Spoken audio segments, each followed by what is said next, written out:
Coming up next on Access Framingham TV is a special fan-to-fan episode where today we broaden the fan experience to include a local program that I'm a big fan of. Today, it's Hoops and Homework, where we'll hear founder Herb Chasan explain the highly respected local after-school program for kids. It's now celebrating its 10th anniversary. Stay tuned. This will be inspirational. I'm Dave Hornfisher, a supporter and volunteer of this oft-honored and very unique after-school program for Framingham kids, along with my guest Herb Chasan, its founder. In this episode, we'll talk briefly about Hoops and Homework, starting with its founding by Herb in 2012, then illustrating what it's been doing for kids needing after-school support. We'll then hear of current planning efforts led by Herb, his terrific board of directors, and numerous volunteers and funders. And we'll discuss how you might support the growth of this terrific for our kids as well. So this is going to be fun. And welcome, Herb. It's great to have you back again. You were here a couple years ago when you had runners running for the marathon for the program. And I guess why don't we start by, as the person who started this, why don't you start with a brief overview of kind of what inspired you 10 years ago and what continues to drive you onward today. Okay. Thank you, Dave. I really appreciate this. This is very nice. So here I was living in Framingham for about 50 years, and I really had never set foot before in South Framingham in the lower income areas. Never had an opportunity to really be in there. So my good friend Charlie Sosisky, who happens to be the mayor now. It's a good friend to have. Yes. Well, Charlie was running for selectman at that time, and he was trying to get votes in that area. So he took me down, and we walked around, and we watched, and we saw what was going on. And it was not pretty, because there were kids hanging around, and they were getting in potentially into trouble with sex and drugs and police and all kinds of things. And there just happened to be 2 unused community rooms in that area that we said, geez, let's start something here for those kids. And one more thing that I forgot to mention. We are planning an open house and a tour of our facilities, and people will get a chance to listen to and enjoy the kids talking about why they love hoops and homework. And it should impress a lot of local leaders and give unique insights into our program and why it transforms kids' lives.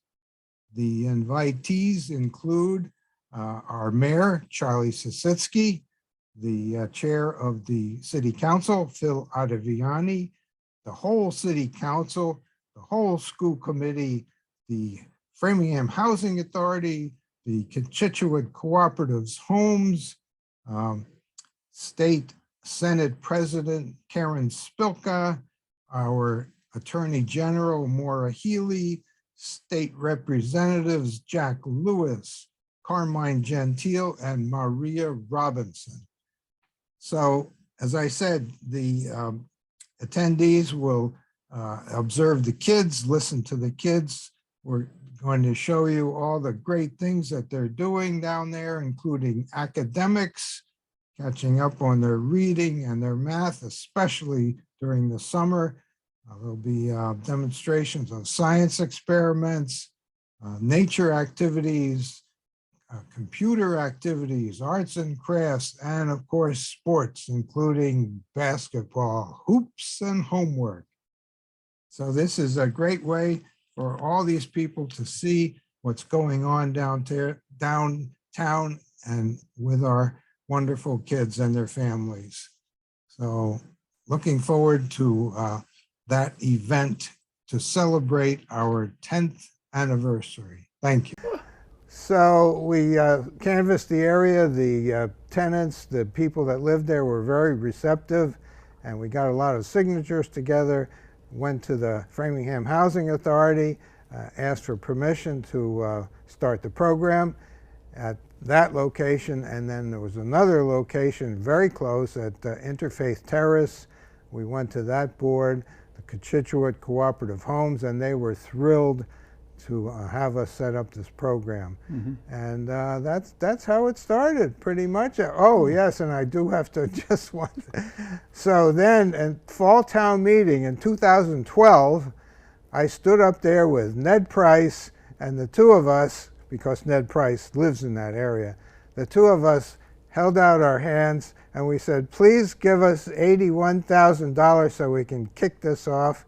And the town meeting passed it with a comfortable margin, but they said, don't come back for more. So off you went and on you go. And we have a couple pictures, I think, of a couple of the buildings that you mentioned. This is the Chasan building, I believe. That's right. And that's been renovated a few times inside, I guess. I've been there as a volunteer a few times, and I was just impressed with the stuff you got there, whether it's computers or games or books or things for the kids. The kids just see food. The kids really are so comfortable there. And then I think we have another picture of you call it hoops and homework. We certainly have to have a picture of the hoop. This is one of the basketball courts, and this is at Interfaith, isn't it? That's at Interfaith. Yeah. Okay. Yeah. And so was this a dedication, or is this just a? So we decided to put in a new basketball court at Interfaith because there was nothing there. There was no basketball. At the other location, at Poussin Road, there was a half basketball court, which the Housing Authority thankfully remodeled and fixed up. Terrific, yeah. But this one was a big deal because it was a full court, and we were able to get the money through donations. We have a lot of friends, including Phil Ottaviani, who just happens to be chair of the city council. We have a lot of good friends. And well, you mentioned two important people already, that's for sure. But one of the probably real important people in this situation is your new program director. That's right. We got a little picture of him here, and why don't you tell me a little more about Kevin and what he's doing. So we're very fortunate to have Kevin, because Kevin actually grew up in that area. He knows the area. He lives in that area, and he knows the kid. He's bilingual. A lot of our kids speak Spanish at home, which is an issue because they have to learn English in school. So it's a big issue for them to learn English and pick that up. So probably a lot of the other volunteers are mostly English speaking. That's right. Yeah. So, and the parents, a lot of the parents pretty much only speak Spanish. And so that's important when they speak to the director. Yes, very important. Yeah, so he's been with you now for just over a year now, year and a half. We're filming this in July of 2022, and hopefully we'll show it a lot. So, well, we've talked about a couple of the leaders in the town that have been behind you. You talked a little bit about your director. Well, let's hear a few more testimonials. I know when you were on the show last, you had a couple of your runners here for the marathon, and then one of them is, I think, going to be in this episode. We've got a little 4 or 5 minute video here where some of those people who chose to run 26 miles for hoops and homework, which in itself is people might say I'd walk a mile in your shoes, but these people ran 26 miles. So let's hear from them and see why they're doing this.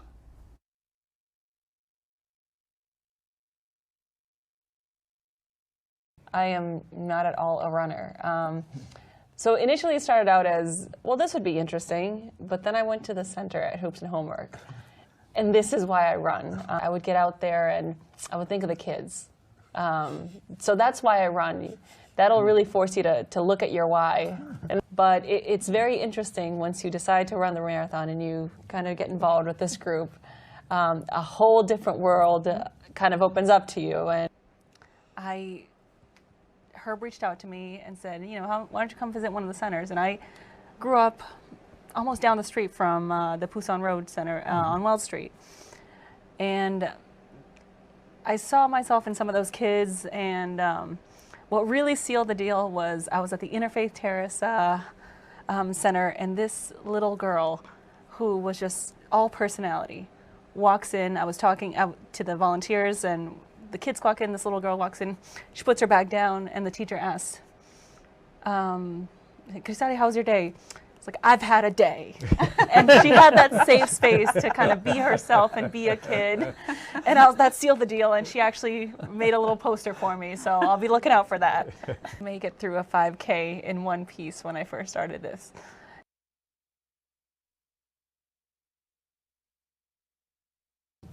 This is my second year running the Boston Marathon for Hoops and Homework. I ran for them last year. This is my third Boston Marathon. So when we had an off week, I would go up to Newton on my own, you know, bundle up if it's cold and run, and it makes me feel good. And then, of course, with the charities attached to them, it's like a win-win. I love Hoops and Homework. I actually got my number from, not from town this year, I got it from my running club, and I could choose whichever charity I wanted, and I chose Hoops and Homework last year, and I chose them again this year. So it's 2 years in a row I've actually chosen them. That's great. Because I love the kids, I love children, I'm an educator, so, and I have children myself. My Good. daughter's at the high school, so. Herb is relentless. He works tirelessly for the kids of that program. And so this is my second year running the Boston Marathon for Team Framingham and for Hoops and Homework. So last year at one of our team meetings, representatives from each charity came and gave a quick little spiel about their charities. And I could just feel the energy exuding from Herb and how passionate he was about the cause. And it was like, absolutely, that's the one. I'm a mom myself. I have 2 little boys. So I can't imagine not being able to provide some of the basic needs for my kids, like tutoring if they needed it, or even food or clothes, or and what a great resource that is to have here in Framingham, the people that need it. What are you going to be doing Marathon Monday this year? I'm going to be cheering. All right. Cheering. Go, Diana, go. Where will you be? Have you got a plan for where you'll be? Or? Yeah, I'll be down right where our programs are, Waverly Street, just before the Natick line, with the kids there. Great. Screaming and yelling. The kids have made posters already for all the runners, so they're all excited. Thanks. This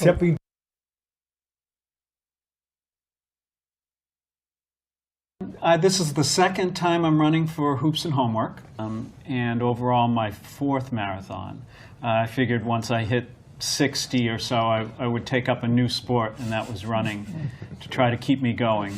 And so I like running. I like supporting Hoops and Homework. My wife's involved in the program as well. And last year was for Hoops and Homework. Very happy to do that. It's a very important organization in the town. My wife has been an educator forever and is involved in the board and stuff and running it. So. Well, Al, those are terrific. Those are some great people. I was pleased to have a few of them on my show, as you can see in the background there. And because the marathon is just such a wonderful event, and Team Framingham is in itself is another one of those unique special things that does so much for Framingham charities beyond you guys. So, okay, well, we've talked a little bit about from outside the program. We've got a few photos now coming up of kids in the program doing what the kids are doing. And so, Herb, each one, why don't you give a quick synopsis of what this is? This looks like homework. This is homework, yes. So, yeah, this is homework. The important thing about our program is the individualized attention. These kids need the one-on-one, as you can see there. They need someone to care about them. They need an advocate who really is there for the kids. So that's so important. And then reading is fundamental, they say, right? Yeah. So reading is such a big deal. I had kids come into the program that told me, I hate to read. And that's such a tragedy. So we go out of our way to make it interesting and fun and get the kids involved and show them. And here you can see again, the kids are so interested in what's going on. This looks like story time almost. Yes. But we want the kids to enjoy reading and really do well at reading. It's for their future success. They're not going to be able to get a good job or do well without reading. The intensity of those faces just says a lot, doesn't it? Yes. I believe this girl was doing math. At least that's what I'd like to think she's doing, to round that out. So this is one of our wonderful volunteers, just like Dave. Her name is Linda Ayers, and she comes once a week, so dedicated, just enjoys the kids. The kids are really wonderful when you get to know them. and they appreciate the attention. This is another one of the volunteers, I believe? Yes, this is another volunteer, Jeff Boyd, talking to the kids. And yeah, so volunteers are a crucial part of the program, as I said. You have volunteers doing ecologies, right? Nature things. They were teaching violin at one time, I think. That's right. They? Yes. Violin and chess was a big deal for a certain time. And here we are. This is pleasant. I guess we're getting into some of the game playing now that they. No, this is more reading and homework, I guess. Or arts and crafts. Oh, arts. So, That's what. Yeah, it was arts and crafts. Arts and crafts. Do you have a person who comes in who does art teaching? Are you looking yes, for we've one? had volunteers that come in with their kits and things for the kids to get involved with, and it's a wonderful thing. It keeps them busy after school, keeps them out of trouble, as I said before. And they enjoy it. The kids love it. And it was a basketball program. You use that in the title, so we got to keep reminding people that they do get to play that sometime. That's right. This is our brand new court, and we're so lucky to have Maura Healy, the current Attorney General, come and cut the ribbon for the new basketball court. And she just happens to be running for governor, so we have a good friend there, and the basketball is a big deal. Right now we're doing basketball clinics. This is also exercising, part of our hoops, which includes exercise and getting outside. Yeah, the kids playing with hula hoops sometimes. And I have some pictures of hula hoops. This is jump rope. And then this is in fun stuff inside, I think. This is a good educational game where the kids have to guess what's going on here.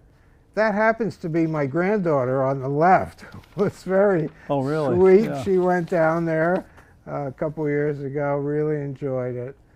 It's rewarding. The whole thing is just so rewarding. And here you can see the individualized attention again. This looks like bingo. It's homework and various things in bingo and again different activities. Oh, this is a wonderful game. They were all playing. Look how happy they are. The interesting thing about it, the kids are various ages, and it's wonderful. The older kids take care of the younger ones and help them. It's like a one-room schoolhouse. That's what we're doing there. So there's about how many kids in each program at each place? Each site, 20 kids at each site. Okay. This is yoga, and again, it's exercise as part of our program, and they're having a great time. Exercise, especially in the wintertime when they can't go out and play basketball. This is a great thing. We had Eve Costarelli come for quite a few times to help them with their yoga. And then food is a big piece of this program, I think. You're very lucky at getting a lot of donations of food, I take it. And you not only have food for the kids when they're there as a snack time, but I believe you even send a fair amount of it home with the kids. We do. We have food delivery from a place called Lovin' Spoonfuls, and the YMCA also delivers food to us daily, which is wonderful. As Dave said, the food is an issue at some of the homes. They really are food, it's a real big problem. Yeah. Food challenged is the right word. Yeah. So.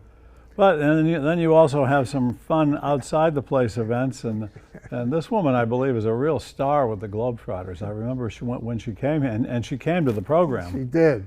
She did. And you went to see them play, I guess, in Worcester, was it? Yes, we did. Yes. This is, her name is Sutton. I forget her first name, but she was wonderful with the kids. They enjoyed her spinning the basketball on one finger. That was a big, huge I can only deal. imagine. Wow. They loved it.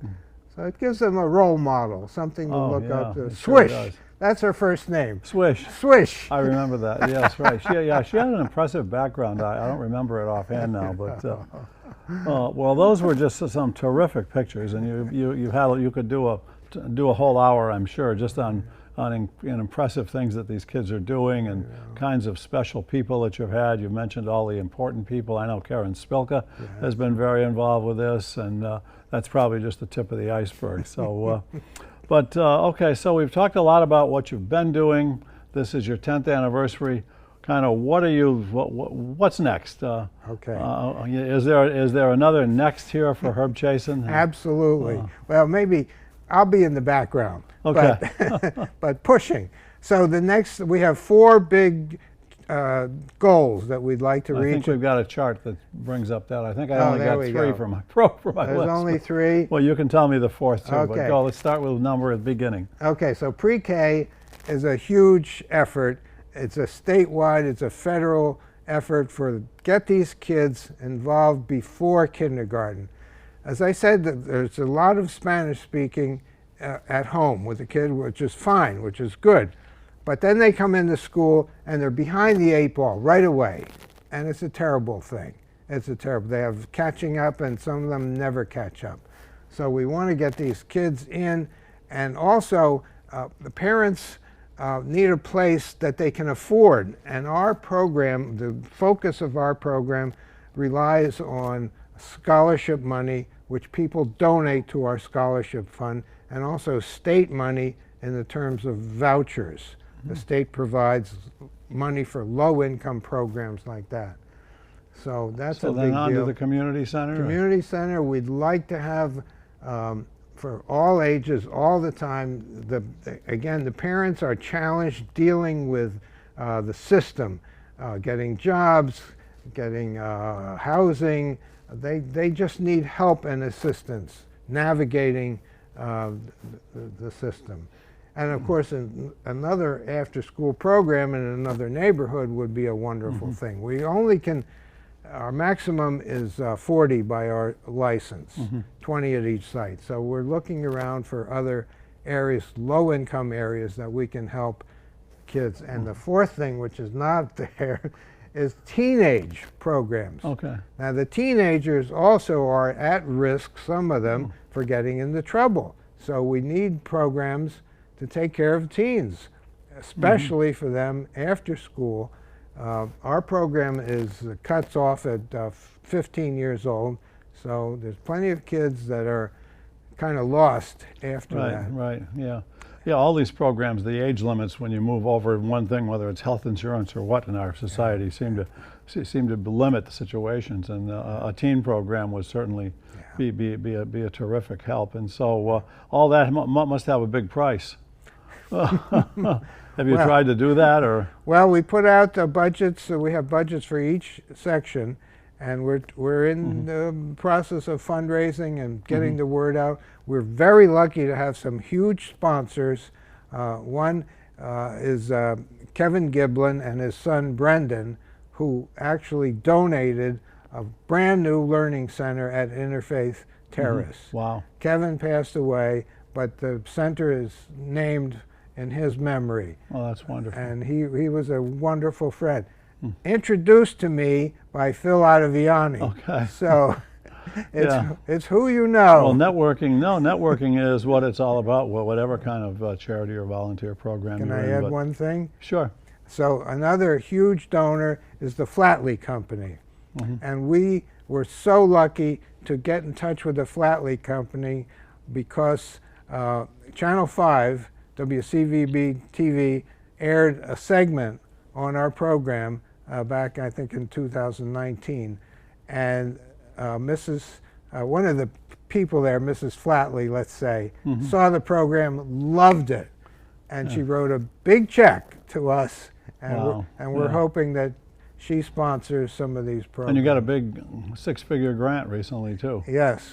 From a foundation? Well, right, from Flatley and other. Oh, that was part of that. Okay. Right. Okay. And Middlesex Savings Bank and Mutual One have They're both great. The two of them are wonderful supporters. Give them a little plug here. Yes. Well, all of this has let you have 10 years. You've got a 10-year anniversary now, and you've got a few things that you're working on to celebrate that, I take it. Yes.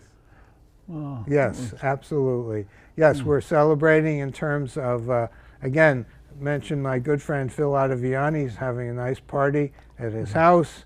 We're putting up banners all over town, street banners, so that's exciting. We're going to be on Access Framingham TV, thanks to Dave Fisher.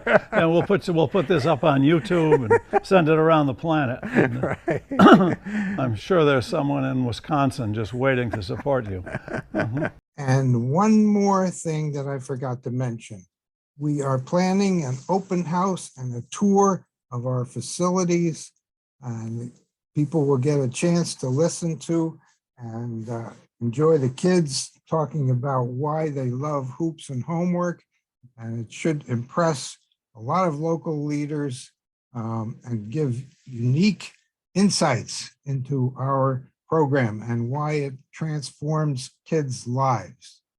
The invitees include our mayor, Charlie Sisitsky, the chair of the city council, Phil Ottaviani, the whole city council, the whole school committee, the Framingham Housing Authority, the constituent cooperatives homes, State Senate President Karen Spilka, our Attorney General Maura Healy, State Representatives Jack Lewis, Carmine Gentile, and Maria Robinson. So, as I said, the attendees will observe the kids, listen to the kids. We're going to show you all the great things that they're doing down there, including academics, catching up on their reading and their math, especially during the summer. There'll be demonstrations of science experiments, nature activities, computer activities, arts and crafts, and of course, sports, including basketball, hoops, and homework. So this is a great way for all these people to see what's going on downtown and with our wonderful kids and their families. So looking forward to that event to celebrate our 10th anniversary. Thank you. Well, so you touched on some of the volunteers and the kind of support that you've got. Are there other pieces that you might want to that somehow or other I missed here or that we haven't touched? We haven't. Well, volunteers have been wonderful for us in terms of dealing with the community. The big thing about the community is, for example, we had a Thanksgiving dinner a few years ago, and it was just a thing of beauty. We wanted to do something special for the kids, and the whole community got together and brought food and all kinds of help. It's just a heartwarming, heartwarming things to see the support. And we get almost every day. I get donations of money and also supplies, games, sports equipment. So we have a wonderful reputation in the community. And as I said, I've lived here, now it's 55 years, so I do know a lot of people around town. And it's, everybody feels it's a great program. It's helping these unfortunate, disadvantaged, needy kids downtown. And as I say, a chain is only as strong as its weakest link. So we're trying to help that weak link to get up, to do better and be a success in life. And so when you're looking for volunteers, if a person watching the show wanted to volunteer, how would they do it? And what kind of skills would you look for in this person? And what kind of a commitment? Could somebody just come down there for a couple hours a week? Or do you need somebody who has got special reading ability, or who's been a teacher, or just somebody that likes kids? All of the above. Okay. All right. But if you'd like to volunteer, the easiest way is do a Google search. Just go on Google and put in hoops and homework Framingham, and bingo. A lot of stuff will come up about our website will come up, and a lot of information about the program, and you can contact us through the website. I know before the pandemic, I volunteered there for about a half a year, I think it was, and it was just so rewarding. The kids were so great. The personal response that you get when they all called me Mr. D. I had a chance to, with a connection that I had, to get them to a Red Sox game in Boston, and they all sent me a poster afterwards saying "Thank you, Mr. D," which hangs as a place of honor in my sports collection down in my basement, and. It is just such a wonderful, rewarding experience, and I would encourage anybody who's got a few hours each week to really think about how you can help this thing, because it really does make you feel real good. And I felt that I almost got more out of it back myself than what I gave to the kids, and I'm sure you've heard that from others. And That's right. And Absolutely. the kids were very responsive to me. I was really pleased with that. You know, this big, tall, 6'3" white guy walks in there, and you know, the first look is like, and then but then when I sit with the kids, and you know, the kids got just instantly comfortable. It was really terrific, and that's the magic of what you're doing. So I thank you so much, Herb, for coming on. Is there a final thought you might want to just air in 20 seconds? Well, the final thought is that I can't thank you enough, Dave, and everybody else in the community. That's made our whole success. As I said, it's just people like you giving of their time. It's just a wonderful thing, and it's helping the unfortunate disadvantaged kids. Well, it's a pleasure and an honor to have you here. And I wanted to hold up this plaque that was recently given to you by the Framingham Senior Heroes Award, Herb Chasan 2022, for valuing inclusivity and diversity. So. Herb, congratulations on this, and I'm sure this is only one of many that you've got. We probably could fill this room with the Herb Chasan and Hoops and Homework tribute. So thank you very much again for coming on. You're a great guest as always, and thank you for all you're doing. I want to thank also the production guy here, Shivarsh Morrissey, who gives so much to this show every time we put one of these on. And I've got a special guest in the audience today. My wife Elsa joined us and is I'm sure been enthralled by your presentation, Herb, and she will be the one who will encourage me to make a bigger check to you this year. So it's important to make her impressed. Thank you very much, and thank you all for watching Fan to Fan. You can see being a fan has lots of dimensions, and so stay tuned for more Fan to Fans. We're on 4 nights a week and Saturday morning right now anyway on Public Access TV in Framingham. So good night, everybody, and thanks.